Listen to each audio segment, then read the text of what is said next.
company that's got what? Let me find the figures here. 5.49 trillion yuan in debt.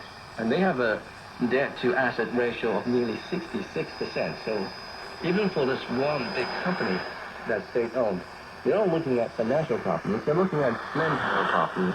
So they absolutely have to delegate, and which is why we are looking at two of the richest provinces in this country trying to have something new, and that is to have smaller companies, regional companies, take over the issue of running railways and constructing them.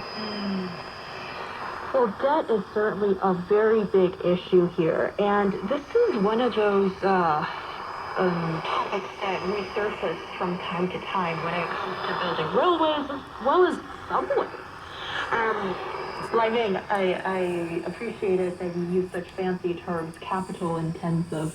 I'm just going to say it's expensive. It is. It's expensive to construct as well as expensive to maintain.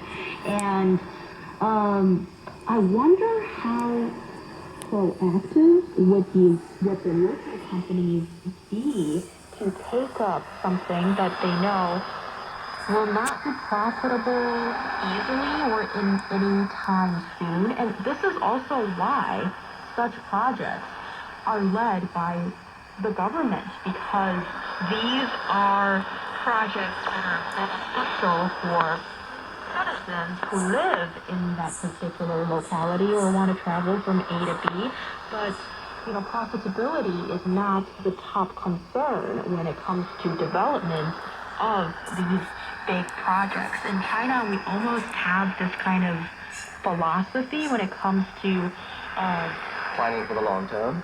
and also public transportation. It's almost like, build the road first, and economic as well as other kinds of activity will follow.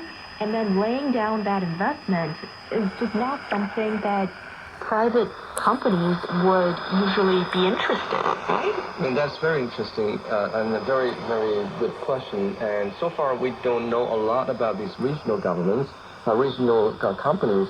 But in my opinion, I suspect they have some kind of background, or at least the local government would have a huge stake in these companies. Because it's similar to the status of China State Railway Group, which is the big one. They, like we said, they're in debt because of their massive construction programs, and their finances are always in the red until the last quarter of this year, where they receive a handsome subsidy from the government.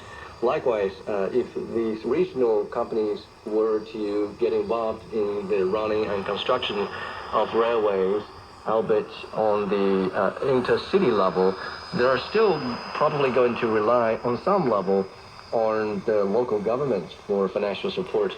But that's not to say they're definitely going to lose money, because the regional governments, they're pretty much determined and pretty much welcome to the idea of building their own and managing their own railways.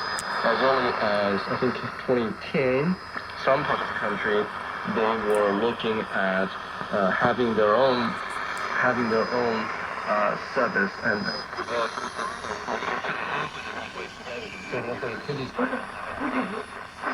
some railway in Shandong.